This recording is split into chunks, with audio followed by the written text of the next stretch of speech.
1 अप्रैल से टैक्स का रिबूट होने वाला है। क्या आपकी जेब पर इसका कोई असर पड़ेगा? 1 अप्रैल 2026 ये तारीख भारत के टैक्स के इतिहास के एक बड़े बदलाव की गवाह बनने वाली है। 65 साल पुराना इनकम टैक्स एक्ट 1961 अब रिटायर हो रहा है और उसकी जगह ले रहा है न्यू इनकम टैक्स एक्ट 2025। जब भी टैक्स कानून बदलता है तो आम आदमी के मन में सबसे पहला डर यही आता है कि क्या मुझे ज्यादा टैक्स देना होगा, क्या मेरी सेविंग्स पर सरकार की नजर है। तो चलिए इस नए बदलाव की पूरी एबीसीडी को समझते हैं ताकि 1 अप्रैल को आपको कोई सरप्राइज ना मिल जाए। तो सबसे बड़ा सवाल जिसका जवाब हर टैक्स पेयर ढूंढ रहा है, क्या टैक्स के रेट बढ़ने वाले हैं? इसका सीधा जवाब है जी नहीं।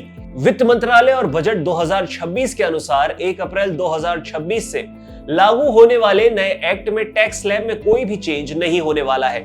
सरकार ने पुराने नियमों को बरकरार रखा है ताकि आम जनता पर कोई भी बोझ ना पड़े।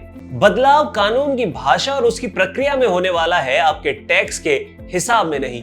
थोड़ा समझ लेते हैं कि नए बनाम पुरानी व्यवस्था क्या है और आपका फायदा कहां पर ज्यादा है। भले ही स्लैब नहीं बदल रहे, लेकिन यह समझना जरूरी है कि अभी आपके पास कौन से रास्ते मौजूद हैं। तो एक है नई टैक्स स्लैब व्यवस्था यानी कि न्यू टैक्स रिजीम।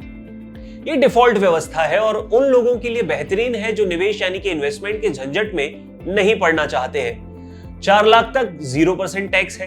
12 लाख तक की कमाई, यहां सबसे बड़ा फायदा यही है।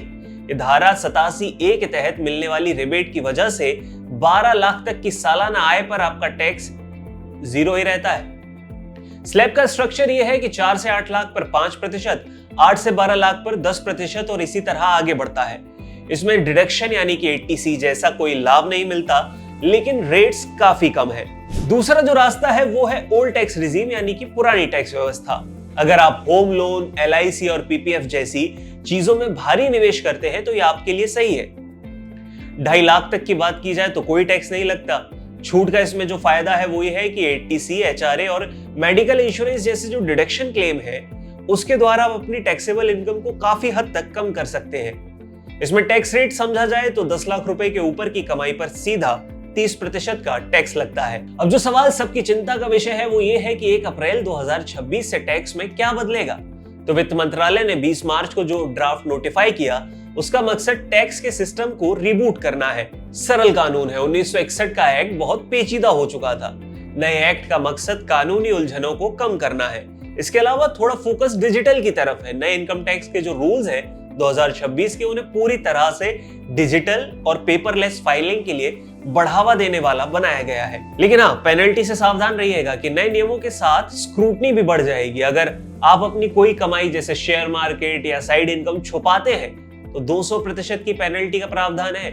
इसलिए ITR को फाइल करते समय पूरी ट्रांसपेरेंसी रखें और जो भी डिटेल्स हैं उन्हें सही से भरें। अब भी अगर आपको ये चिंता सता रही है कि आपको क्या करना चाहिए, तो जो 1 अप्रैल से टैक्स के नियम लागू होंगे वो आपकी जेब से ज्यादा आपके फाइलिंग के तरीके को प्रभावित करेंगे। अगर आपकी सैलरी 12 लाख तक है तो नई टैक्स व्यवस्था आपके लिए टैक्स फ्री सुकून लेकर आने वाली है। वहीं अगर आप ज्यादा कमाते हैं और पुराने निवेशों पर निर्भर हैं तो पुरानी व्यवस्था का गणित एक बार जरूर जांच लीजिएगा, शायद वो आपके लिए सहयोगी रह सकता है।